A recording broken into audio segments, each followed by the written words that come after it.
Hi ಸ್ನೇಹಿತರೆ, welcome to learn Karnataka YouTube channel. ಸ್ನೇಹಿತರೆ, ನಾನು ಒಂದು SLC ಮಾಡಲ್ ಕ್ವಶನ್ ಪೇಪರ್ 4 ಏನ್ರಿ model question paper 4 social science ಸಮಾಜ ವಿಜ್ಞಾನಕ್ಕೆ ಸಂಬಂಧಪಟ್ಟಂತಹ ಕನ್ನಡ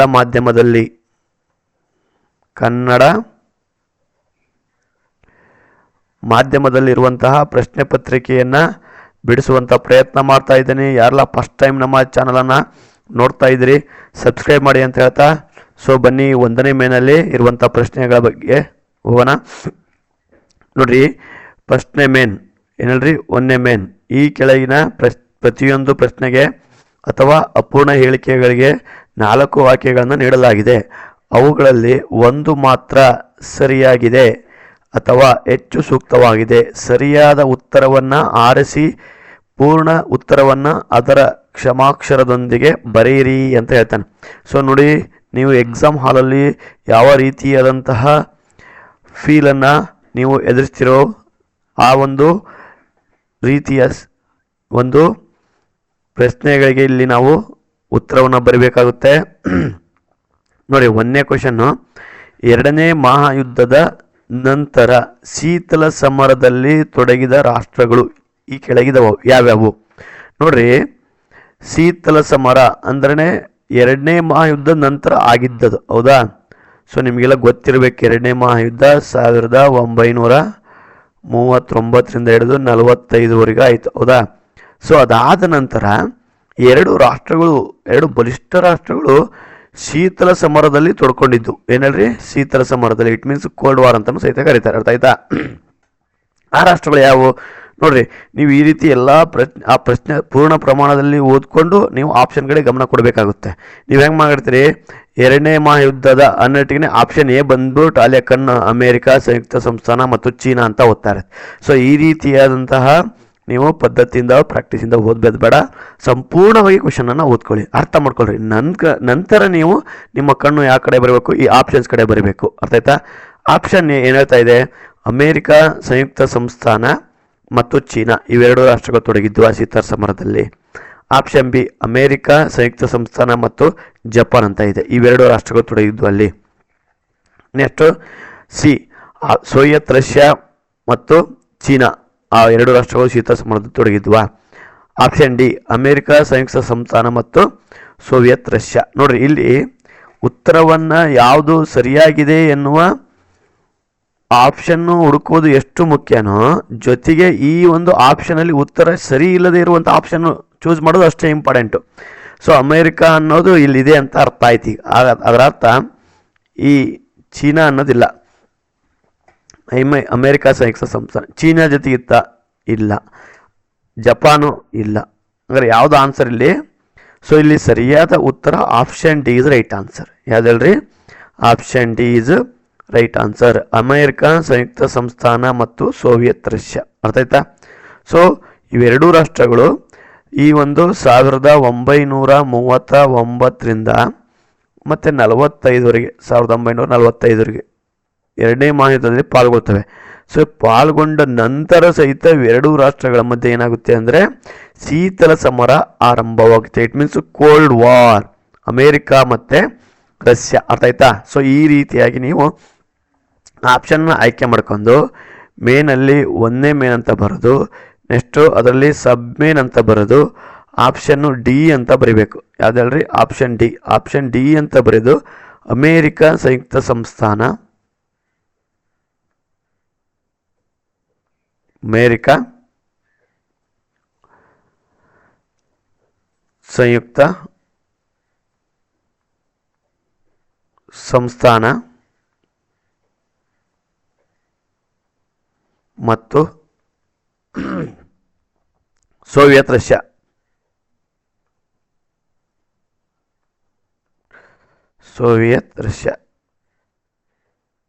ಅರ್ಥ ಆಯ್ತಾ? ಸೊ ಇಷ್ಟು ವ್ಯವಸ್ಥೆಯಲ್ಲಿ ನೀವು ಆನ್ಸರ್ ಶೀಟ್ನ ಬರೀಬೇಕಾಗುತ್ತೆ. ಪ್ರತಿಯೊಂದು ಮಲ್ಟಿಪಲ್ ಚಾಯ್ಸನ್ನು ನೀವು ಸೊ ಈ ರೀತಿಯ ವ್ಯವಸ್ಥೆ ಒಳಗಡೆ ಬರೀಬೇಕು, ಅರ್ಥ ಆಯ್ತಾ? ಸೊ ನೆಕ್ಸ್ಟ್ ಕ್ವಶನ್ಗೆ ಹೋಗೋಣ. 2ನೇ ಕ್ವಶನ್ ಏನು, ಹದಿನಾಡು ಎಂಬ ಪಾಳೆಪಟ್ಟಿನ ಮಹಾರಾಣಿ ತನ್ನ ಮಗಳನ್ನು ಯದುರಾಯನಿಗೆ ಕೊಟ್ಟು ಮದುವೆ ಮಾಡಿದಳು, ಹೌದಾ? ಏಕೆಂದರೆ ಬಿಕಾಸ್. ಅರ್ಥ ಆಯ್ತಾ? ಸೊ ಕರ್ನಾಟಕದಲ್ಲಿ ಬ್ರಿಟಿಷರ ಆಡಳಿತದ ವಿರೋಧ ಮತ್ತು ಮೈಸೂರು ಒಡೆಯರು ಚಾಪ್ಟರ್ಲಿ ಬರುವಂಥದ್ದು ಕ್ವಶನ್ ಇದು. ಸೊ ನೋಡ್ಕೊಳ್ರಿ, ಹದಿನಾಡು ಎಂಬ ಪಾಳೆಪಟ್ಟಿನ ಮಹಾರಾಣಿ ತನ್ನ ಮಗಳನ್ನು ಯದುರಾಯನಿಗೆ ಕೊಟ್ಟು ಮದುವೆ ಮಾಡಿದಳು. ಏಕೆಂದರೆ ಆಪ್ಷನ್ ಎ ಏನು ಹೇಳುತ್ತೆ, ಮಾರನಾಯಕನು ಯದುರಾಯನಿಗೆ ಮಗಳನ್ನು ಕೊಡಬೇಕೆಂದು ಮಹಾರಾಣಿಗೆ ಆಜ್ಞೆ ಮಾಡಿದನು. ಮಾರನಾಯಕ ಇದ್ದಲ್ಲ, ನಿನ್ನ ಮಗಳನ್ನು ನೀನು ಯದುರಾಯನಿಗೆ ಕೊಡಬೇಕು ಅಂತ ಆಜ್ಞೆ ಮಾಡಿದನು. ಆಪ್ಷನ್ ಬಿ, ಯದುರಾಯನು ಸುಂದರವಾಗಿದ್ದನು ಮತ್ತು ಮಹಾರಾಣಿಯ ಮಗಳು ಅವನನ್ನು ಪ್ರೀತಿಸುತ್ತಿದ್ದಳು. ನೋಡ್ರಿ. ಆಪ್ಷನ್ ಸಿ, ಚಾಮರಾಜನು ಯದುರಾಯನಿಗೆ ಮಗಳನ್ನು ಕೊಡುವಂತೆ ಮಹಾರಾಣಿಯನ್ನು ಒತ್ತಾಯಿಸಿದನು. ಆಪ್ಷನ್ ಡಿ, ಯದುರಾಯನು ಮಾರನಾಯಕನನ್ನು ಕೊಂದು ಮಹಾರಾಣಿಗೆ ಸಹಾಯ ಮಾಡಿದನು. ಅರ್ಥ ಆಯ್ತಾ? ಸೊ ಯಾವುದಿದ್ರಾಗ ಆನ್ಸರು ಕಮೆಂಟ್ ಮಾಡ್ತೀರಾ? ಸೊ ಆಪ್ಷನ್ ಎ ಅಂತೂ ಅಲ್ಲ, ಆಪ್ಷನ್ ಬಿ ಅಂತೂ ಅಲ್ಲ, ಆಪ್ಷನ್ ಸಿನೂ ಅಲ್ಲ. ಹಾಗಾದರೆ ಉಳಿದಿರೋ ಆಪ್ಷನ್ ಯಾವುದು? ಸೊ ಇಲ್ಲಿ ಉಳಿದಿರೋ option D is right answer. Okay. So ಈ ಒಂದು ಆನ್ಸರನ್ನು ನೀವು ಮೇಲ್ಗಡೆ ಹೇಳಿವಲ್ಲ, ಸೊ ಈ ಒಂದು ವ್ಯವಸ್ಥೆಯ ಇದೆಯಲ್ಲ, ಈ ವ್ಯವಸ್ಥೆ ಮೂಲಕವೇ ನೀವು ಬರೀಬೇಕಾಗುತ್ತೆ. ನೆಕ್ಸ್ಟ್ ಮೂರನೇದು ಏನು ಪ್ರಶ್ನೆ, ವಿಶ್ವ ಆರೋಗ್ಯ ಸಂಸ್ಥೆಯ ಮುಖ್ಯ ಕಚೇರಿ ಎಲ್ಲಿದೆ? ಇಷ್ಟೇ ನೀವು ತಿಳ್ಕೊಬೇಕು. ಮುಖ್ಯ ಕಚೇರಿ ಇಟ್ ಮೀನ್ಸ್ ಹೆಡ್ ಕ್ವಾರ್ಟರ್ಸ್ ಅಂತಲೂ ಕರೀತಾರೆ. ಅರ್ಥ ಆಯ್ತಾ? ಹೆಡ್ ಕ್ವಾರ್ಟರ್ಸ್ ಇರುವುದು ಎಲ್ಲಿ? ಆಪ್ಷನ್ ಎ ನ್ಯೂಯಾರ್ಕಿನಲ್ಲಿ ಅಂತ ಹೇಳ್ತಾನೆ. ಆಪ್ಷನ್ ಬಿ ಪ್ಯಾರಿಸ್ನಲ್ಲಿ ಅಂತ ಹೇಳ್ತಾನೆ. ಆಪ್ಷನ್ ಸಿ ರೋಮ್ನಲ್ಲಿ. ಆಪ್ಷನ್ ಡಿ ಜಿನೇವಾದಲ್ಲಿ. ಸೊ ಹಾಗಾದರೆ ಇಲ್ಲೊಂದು ಸ್ವಲ್ಪ ವಿವರಣೆಯನ್ನು ನೋಡ್ಬಿಡೋಣ. ನ್ಯೂಯಾರ್ಕ್ನಲ್ಲಿ ಏನಿದೆ ಗೊತ್ತಾಯ್ತಾ? ಯಾರು ಹೇಳ್ತೀರಾ? ನ್ಯೂಯಾರ್ಕ್ ಸಿಟಿಯಲ್ಲಿ ಯಾವ ಮುಖ್ಯ ಕಚೇರಿ ಇದೆ ಹೇಳ್ತೀರಾ?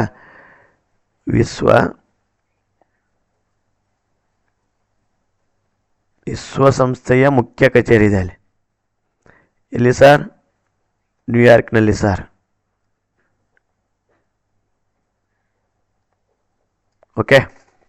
ವಿಶ್ವಸಂಸ್ಥೆಯ ಒಂದು ಮುಖ್ಯ ಕಚೇರಿ ನ್ಯೂಯಾರ್ಕಲ್ಲಿ ಕಂಡುಬಿಡ್ತಾರೆ. ಪ್ಯಾರಿಸ್ ಅಂದರೆ ಪ್ಯಾರಿಸ್ನಲ್ಲಿ ಯಾವ ಒಂದು ಮುಖ್ಯ ಕಚೇರಿ ಇದೆ ಹೇಳ್ತೀರಾ? ಯುನೆಸ್ಕೋದ ಮುಖ್ಯ ಕಚೇರಿ ಇದೆ. ಏನು ಹೇಳ್ರಿ? ಯುನೆಸ್ಕೋ.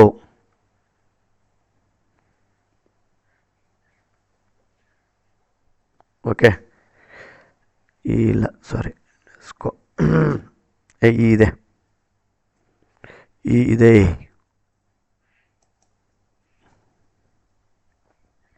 ಯುನೆಸ್ಕೋ ಅಂದರೆ United Nation Scientific Education Cooperation ಅಂತ. ಅರ್ಥ ಆಯ್ತಾ? ಇದರ ಹೆಡ್ ಕ್ವಾರ್ಟರ್ಸ್ ಇದೆ. ಸೊ ರೋಮ್ನಲ್ಲಿ food and agriculture organisation, food and agriculture ಆಹಾರ ಮತ್ತು ಕೃಷಿ ಸಂಘಟನೆ ಕೇಂದ್ರ ಕಚೇರಿ ಇದೆ. ಓಕೆ. ಕೃಷಿ ಮತ್ತು ಆಹಾರ ಸಂಸ್ಥೆಯ ಕೇಂದ್ರ ಕಚೇರಿ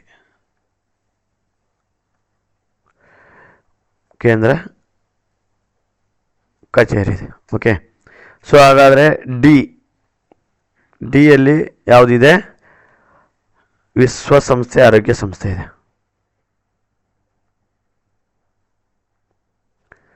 ವಿಶ್ವಸಂಸ್ಥೆಯ ಆರೋಗ್ಯ ಸಂಸ್ಥೆ ಇದೆ. ಆರೋಗ್ಯ ಸಂಸ್ಥೆ ಅಂತ ಬರೋದು ಸಾಕು. ವಿಶ್ವ ಆರೋಗ್ಯ ಸಂಸ್ಥೆ.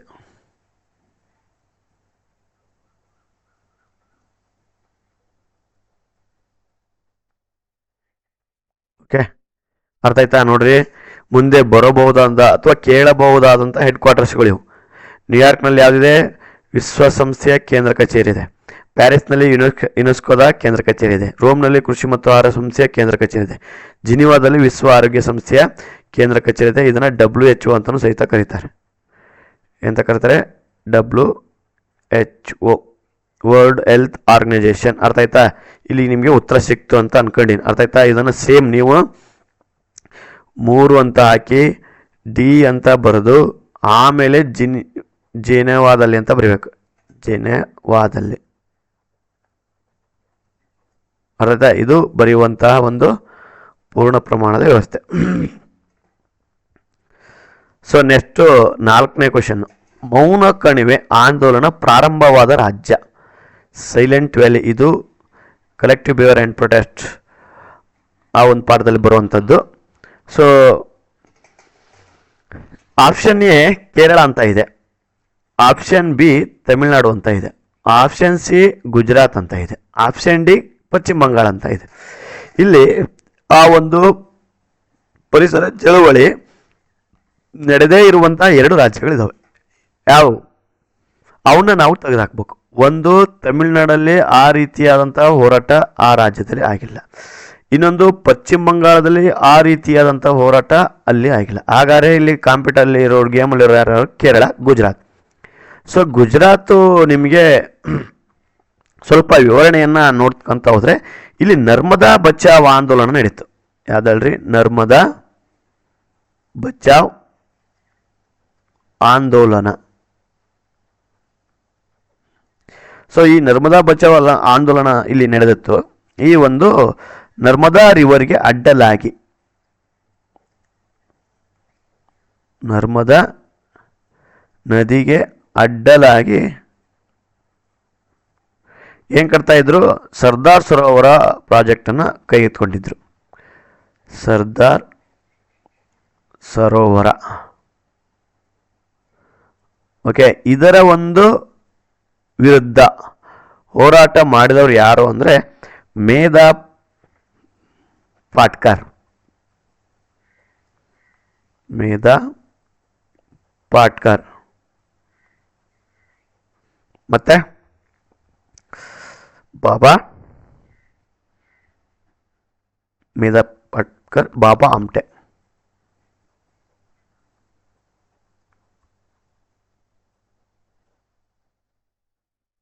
ಓಕೆ, ಸೊ ಇಲ್ಲಿ ಸಿ, ಇಲ್ಲಿ ಸೈಲೆಂಟ್ ವ್ಯಾಲಿ ನಡೆದದ್ದು ಇಲ್ಲೇ ನೋಡ್ರಿ. ಅರ್ಥ ಆಯ್ತಾ? ಕೇರಳದ ಸಾಹಿತ್ಯ ಪರಿಷತ್ ಮತ್ತು ವೈಲ್ಡ್ ಲೈಫ್ಸ್ ಅವ ಒಂದು ಸಂಘಟನೆಯಿಂದ ಮಾಡಿದರು. ಅದು ಸಹಿತ ಸಕ್ಸಸ್ ಆಯಿತು. ಹಾಗಾದರೆ 4 ಪ್ರಶ್ನೆಗೆ ಇರುವಂತಹ ಉತ್ತರ ಯಾವುದು? A option Kerala is right answer. ಮೌನ ಕಣಿವೆ ಆಂದೋಲನ ಪ್ರಾರಂಭವಾದ ರಾಜ್ಯ ಕೇರಳ. ಅರ್ಥ ಆಯ್ತಾ?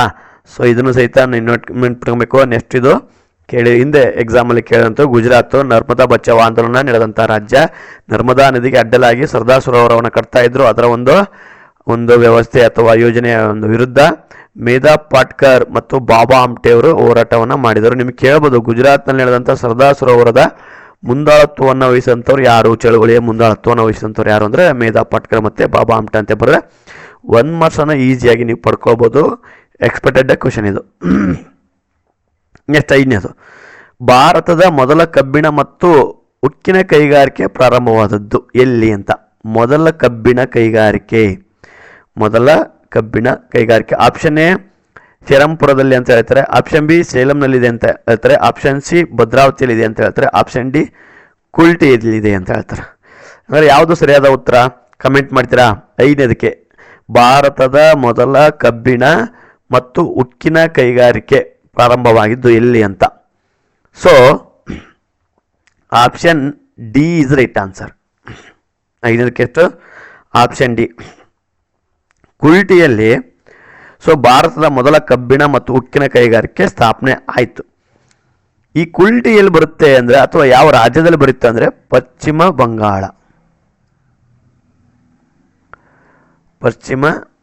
ಬಂಗಾಳ ರಾಜ್ಯದಲ್ಲಿ. ಸೊ ಈ ಕುಲ್ಟಿಯಲ್ಲಿ ಈ ಕೈಗಾರಿಕೆ ಸ್ಥಾಪನೆ ಆಗಿದ್ದು ಯಾವಾಗ ಅಂದರೆ 1870. ಓಕೆ, 1870. ಸೊ ನೋಡ್ರಿ, ಇದು ಈ ಒಂದು ವಿವರಣೆ ಸಹಿತ ಪ್ರಶ್ನೆಗೆ ಉತ್ತರವನ್ನು ಹುಡುಕಿ ಜೊತೆಗೆ ವಿವರಣೆಯನ್ನು ಕೊಡುವಂತಹ ಒಂದು ಪ್ರಯತ್ನ. ನೆಕ್ಸ್ಟ್ ಭದ್ರಾವತಿಯಲ್ಲಿ ಏನು 1923ರಲ್ಲಿ ಸ್ಥಾಪನೆ ಆಗಿದೆ. ಇಲ್ಲಿ 1923ರಲ್ಲಿ ಮೈಸೂರು ಸ್ಟೇಟ್ ಎಸ್ಟಾಬ್ಲಿಷ್ ಮಾಡಿದ್ದು, ಮೈಸೂರು ರಾಜ್ಯ ಸ್ಥಾಪನೆ ಮಾಡಿದ್ದು. Okay, Mysore iron and steel ಅಂತ, Mysore iron and steel. Okay, ಸೇಲಂನಲ್ಲಿ ಏನಿಲ್ಲ, ಶ್ರೀರಾಮ್ಪುರದಲ್ಲಿ ನಮ್ಮದು ಈ ಒಂದು ಕೈಗಾರಿಕೆ ಬಗ್ಗೆ ಮಾಹಿತಿ ಇದೆ. ಏನು ಇಲ್ಲಿ ಅಂದರೆ ಇದು ಯಾವ ರಾಜ್ಯದಲ್ಲಿ ಬರುತ್ತದೆ ಅಂದರೆ ಪಶ್ಚಿಮ ಬಂಗಾಳದಲ್ಲಿ ಬರುವಂಥದ್ದು. ಇದು ಸಹಿತ ಪಶ್ಚಿಮ ಬಂಗಾಳದಲ್ಲಿ ಬರುವಂಥ ಸ್ಥಳ. ಸೊ ಇಲ್ಲಿ 1840ರಲ್ಲೇ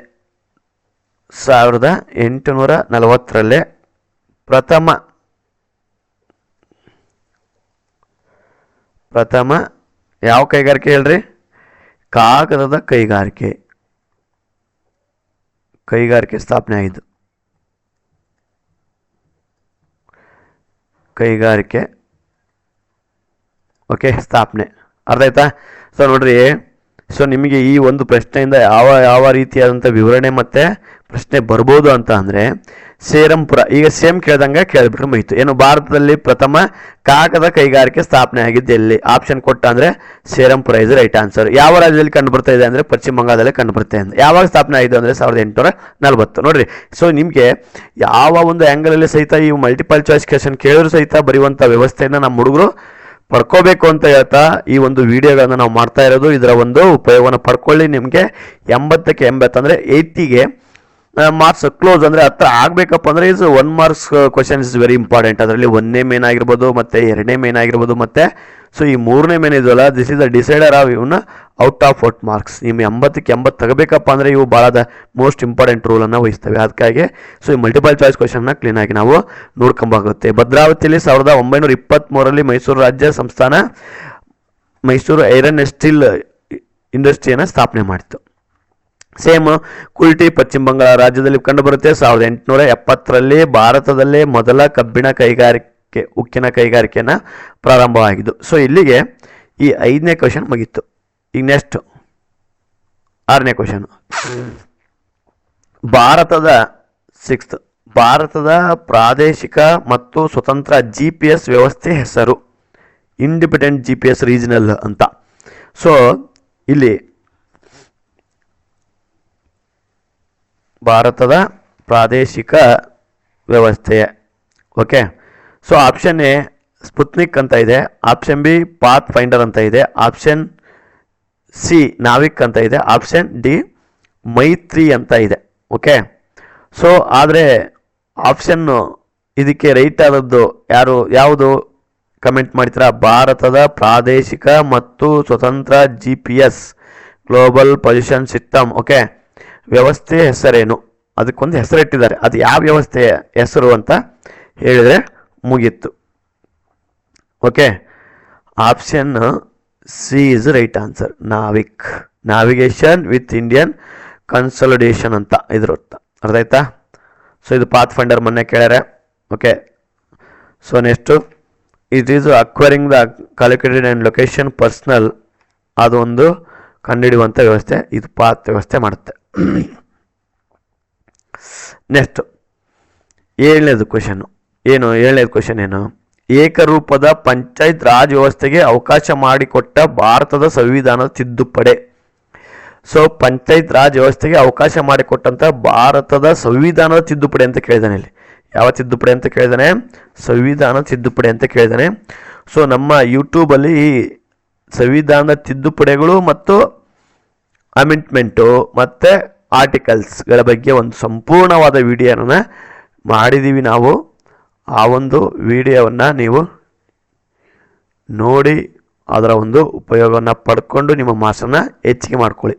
ಸೊ ಏಕರೂಪ ಪಂಚಾಯತ್ ರಾಜ್ ವ್ಯವಸ್ಥೆನ ಅವಕಾಶ ಮಾಡಿಕೊಟ್ಟಂಥ ತಿದ್ದುಪಡಿ ಯಾವುದು? ಆಪ್ಷನ್ ಎ 42ನೇ ತಿದ್ದುಪಡಿ ಅಂತ ಇದೆ, ಆಪ್ಷನ್ ಬಿ 46ನೇ ತಿದ್ದುಪಡಿ ಅಂತ ಇದೆ, ಆಪ್ಷನ್ ಸಿ 73ನೇ ತಿದ್ದುಪಡಿ ಅಂತ ಇದೆ, ಆಪ್ಷನ್ ಡಿ 78ನೇ ತಿದ್ದುಪಡಿ ಅಂತ ಇದೆ.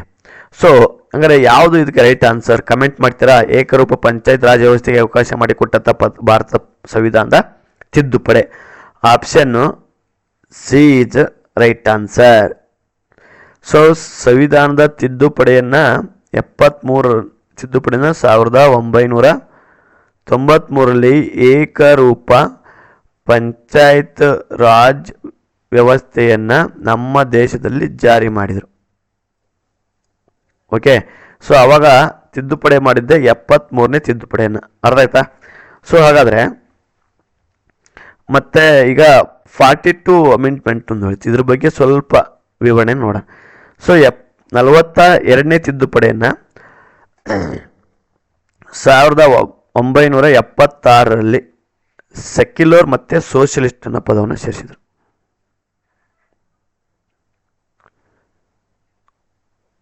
ಸೋಷಿಯಲಿಸ್ಟ್,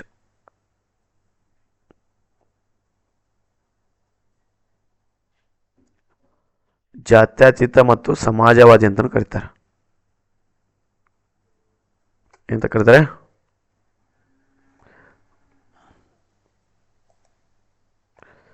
ಜಾತ್ಯತೀತ ಎಂಬ ಪದ,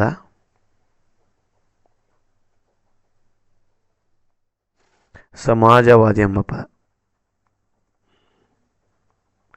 ಈ ಎರಡೂ ಪದವನ್ನು 1976ರಲ್ಲಿ 42ನೇ ತಿದ್ದುಪಡಿಯನ್ನು ಮಾಡಿಕೊಂಡ್ರು. ಓಕೆ, ನೆಕ್ಸ್ಟ್ ಕೇಳ್ಬೋದು ಬರುವಂಥ ಪ್ರಶ್ನೆ ಇದು. ಸೇಮ್ 1976ರಲ್ಲಿ ಜಾತ್ಯತೀತ ಮತ್ತು ಸಮಾಜವಾದಿ ಪದವನ್ನು ಯಾವ ಭಾರತದ ತಿದ್ದುಪಡಿ ಅವಕಾಶ ಮಾಡಿಕೊಟ್ಟದ್ದು, ಯಾವ ತಿದ್ದುಪಡಿ ಅಥವಾ ಹೇಳುವಂಥದ್ದು ಅಂದರೆ 42 ಅಮೆಂಡ್ಮೆಂಟ್, 42ನೇ ತಿದ್ದುಪಡಿ. ಅರ್ಥ ಆಯ್ತಾ? ನೆಕ್ಸ್ಟ್ 8th ಕ್ವೆಶನ್, ಜಿಲ್ಲಾ ಕೈಗಾರಿಕಾ ಕೇಂದ್ರಗಳು ಸ್ಥಾಪನೆಯಾದ ವರ್ಷ ಯಾವುದು?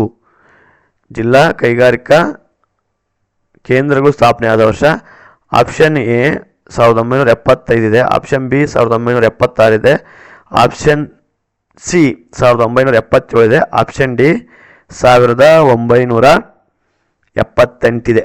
ನೋಡ್ರಿ ಯಾವುದು ಹಂಗಾರ right answer? Option D is right answer. Option D is right answer. Okay, so ನಾವು ಇಲ್ಲಿವರೆಗೂ 1ನೇ ಮೇನ್ನಲ್ಲಿ ಬರುವಂತಹ 8 ಬಹು ಆಯ್ಕೆ ಉತ್ತರಗಳ ಪ್ರಶ್ನೆಗಳನ್ನು ಬಿಡಿಸಿದ್ದೀವಿ, ಜೊತೆಗೆ ವಿವರಣೆಯನ್ನು ಸಹಿತ ನೋಡಿದ್ದೀವಿ. ಹಾಗಾದ್ರೆ ಈಗ ನೆಕ್ಸ್ಟ್ ಮೇನು ಅಂದರೆ 2ನೇ ಮೇನಿಗೆ ಹೋಗ್ಬಿಡೋಣ. ಸೊ 2ನೇ ಮೇನ್ ಏನಿದೆ, ಪ್ರತಿಯೊಂದು ಪ್ರಶ್ನೆಗೂ, ಓಕೆ, 2ನೇದು ಪ್ರತಿಯೊಂದು ಪ್ರಶ್ನೆಗೂ ಒಂದು ವಾಕ್ಯದಲ್ಲಿ ಉತ್ತರಿಸಿ ಅಥವಾ ಒಂದು ಪದದಲ್ಲಿ ಉತ್ತರಿಸಿ ಅಂತಲೂ ಸಹಿತ ಇರುತ್ತವೆ ಕೆಲವು ಉತ್ತರಗಳು. ಸೊ ಹಾಗಾದರೆ 9ನೇ ಪ್ರಶ್ನೆ ಏನಿದೆ ನೋಡೋಣ. ಮಹಲ್ ಎಂದರೇನು? ಮಹಲ್ ಎಂದರೆ ಏನು? ಭಾಳ ಸಿಂಪಲ್ ಆನ್ಸರು. ಮಹಲ್ ಎಂದರೆ ತಾಲೂಕು. ಏನು ಹೇಳ್ರಿ? ಇಷ್ಟೇ ಬದ್ರೆ ಸಾಕು ನೀವು. ಮಹಲ್ ಮೀನ್ಸ್ ತಾಲೂಕು. ನೆಕ್ಸ್ಟ್ 10ನೇದು, ಸೋಷಲಿಸ್ಟರು ಮತ್ತು ಕಮ್ಯುನಿಸ್ಟರನ್ನು ಹಿಟ್ಲರ್ನು ಹೇಗೆ ಹತ್ತಿಕ್ಕಿದನು? ಓಕೆ, ಆನ್ಸರು ಜರ್ಮನಿಯ ಉದ್ಯಮಿಗಳ ಸಹಕಾರದಿಂದ.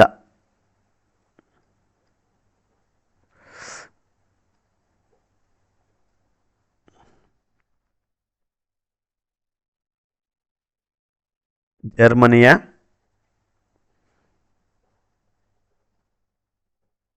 ಉದ್ಯಮಿಗಳ ಸಹಕಾರದಿಂದ. ಓಕೆ, ಇಷ್ಟ ಆನ್ಸರ್ ಇದು. 12ನೇದು, ದ್ವಿತೀಯ ಮಹಾಯುದ್ಧದ ಬಳಿಕ ಮಕ್ಕಳ ಕ್ಷೇಮಾಭಿವೃದ್ಧಿಗಾಗಿ ಸ್ಥಾಪನೆಯಾದ ವಿಶ್ವಸಂಸ್ಥೆಯ ಆಶ್ರಯದ ಸಂಸ್ಥೆ ಯಾವುದು? ಸೊ ನೋಡ್ರಿ, ವಿಶ್ವಸಂಸ್ಥೆಯ ಆಶ್ರಯದ ಸಮಿತಿ ಅಂದರೆ ಮಕ್ಕಳ ಒಂದು ಬೆಳವಣಿಗೆಗಾಗಿ, ಮಕ್ಕಳ ಒಂದು ಕಲ್ಯಾಣಕ್ಕಾಗಿಯೇ ಸ್ಥಾಪನೆ ಆಗಿದೆ ಒಂದು ಆರ್ಗಾನ್ ಸಂಸ್ಥೆ.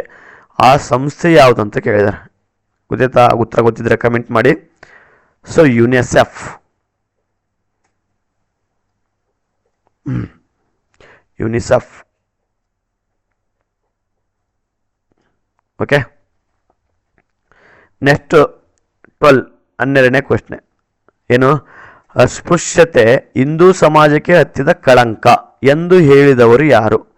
ಎಂದು ಹೇಳಿದವರು ಯಾರು? ಹೇಳಿಕೆಗಳು. ಸೊ ಸ್ಟೇಟ್ಮೆಂಟ್ಗಳ ಬಗ್ಗೆ ನಮ್ಮ ಲರ್ನ್ ಕರ್ನಾಟಕ ಯೂಟ್ಯೂಬ್ ಚಾನಲ್ಲಿ ಸೊ ಒಂದು ಫುಲ್ ವಿಡಿಯೋ ಮಾಡಿದ್ದೀವಿ. ಯಾರೆಲ್ಲ ಆ ವಿಡಿಯೋ ನೋಡಿಲ್ಲ ನೋಡಿ ಅದರ ಉಪಯೋಗವನ್ನು ಪಡೆದುಕೊಳ್ಳಿ ಅಂತ ಹೇಳ್ತಾ, ಅಸ್ಪೃಶ್ಯತೆ ಹಿಂದೂ ಸಮಾಜಕ್ಕೆ ಹತ್ತಿದ ಕಳಂಕ ಅಂತ ಹೇಳಿದರು ಯಾರು? ಉತ್ತರ ಗೊತ್ತಿದೆಯಾ? ಹೇಳ್ತೀರಾ? ಮಹಾತ್ಮ ಗಾಂಧೀಜಿ.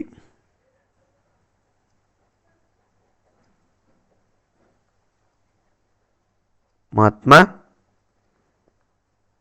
Gandhiji right answer.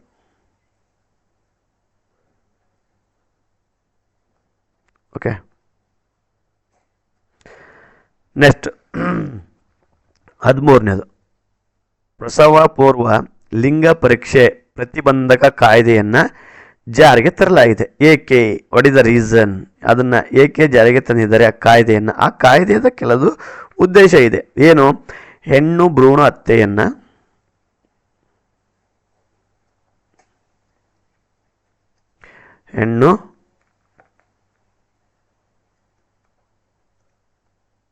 ಭ್ರೂಣ ಹತ್ಯೆಯನ್ನು ನಿಯಂತ್ರಿಸಲು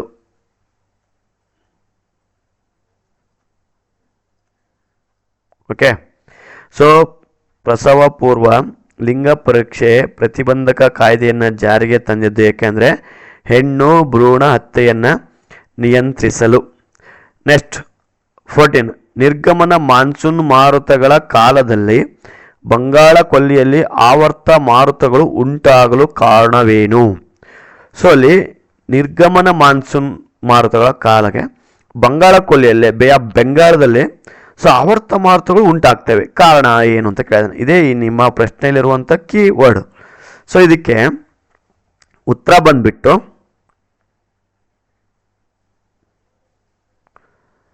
ಭೂಮಿ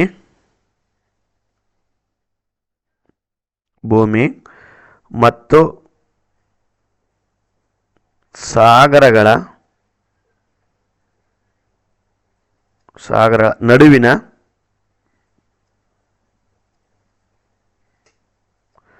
ಉಷ್ಣಾಂಶ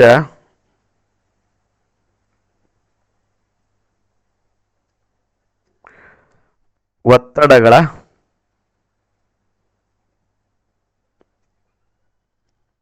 ವ್ಯತ್ಯಾಸದಿಂದಾಗಿ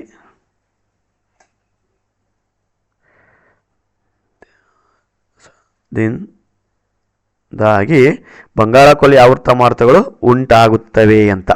ಅರ್ಥ ಆಯ್ತಾ? ನೆಕ್ಸ್ಟ್ 15, 15ನೇ ಕ್ವಶನ್. ಏನು 15ನೇ ಕ್ವಶನು? ಆಯವ್ಯಯವನ್ನು ವ್ಯಾಖ್ಯಾನಿಸಿ. ಬಡ್ಜೆಟ್ ಅಂದರೆ ಏನು? ಸೊ ಉತ್ತರ ನೋಡಿ, ಭಾಳ ಈಸಿ ಇದೆ.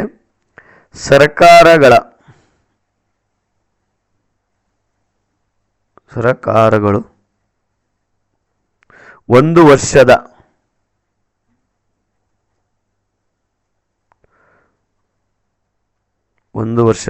ಅವಧಿಯ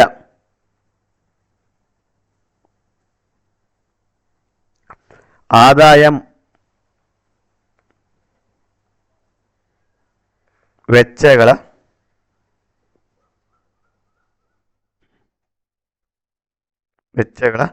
ಅಂದಾಜು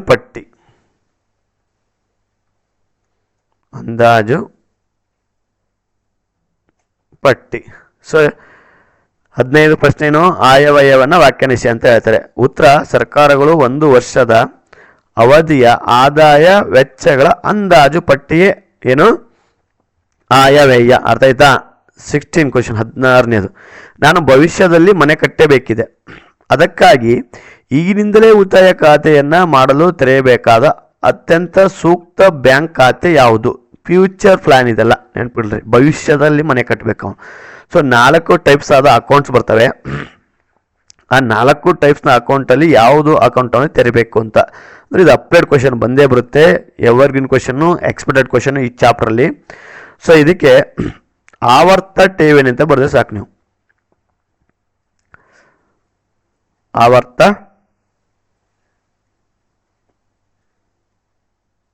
ಠೇವಣಿ. ಸೊ ಅವನು ಆವರ್ತ ಠೇವಣಿಯನ್ನು ಓಪನ್ ಮಾಡ್ಕೊಂಡ್ರೆ ಅಥವಾ ಬ್ಯಾಂಕ್ ಖಾತೆ ತೆರೆದ್ರೆ ಭವಿಷ್ಯದಲ್ಲಿ ಅವನು ಮನೆ ಕಟ್ಟಬೇಕಾಗೋದಕ್ಕೆ ಸೂಕ್ತವಾದಂಥ ಒಂದು ಬ್ಯಾಂಕ್ ಅಕೌಂಟ್ ಅಂತ ಹೇಳ್ಬೋದಾಗಿದೆ. ಓಕೆ ಸ್ನೇಹಿತರೆ, ಈ ಒಂದು ಮಾಡೆಲ್ ಪೇಪರ್ 4ರಲ್ಲಿ ಬರುವಂತಹ 1ನೇ ಮೇನ್ ಮತ್ತು 2ನೇ ಮೇನನ್ನು ಪ್ರಶ್ನೆಗೆ ಉತ್ತರ ಸಹಿತ ನಾವು ಉತ್ತರ ಮತ್ತು ಎಕ್ಸ್ಪ್ಲೇನ್ ವಿವರಣೆಯನ್ನು ನೀಡಿದ್ದೇವೆ. ಯಾರಿಗೆಲ್ಲ ವಿಡಿಯೋ ಇಷ್ಟ ಆದರೆ ಲೈಕ್ ಮಾಡಿ, ಶೇರ್ ಮಾಡಿ ಅಂತ ಹೇಳ್ತಾ ಮುಂದಿನ ವಿಡಿಯೋದಲ್ಲಿ ಮುಂದಿನ ಒಂದು ಮೇನನ್ನು ನೋಡೋಣ.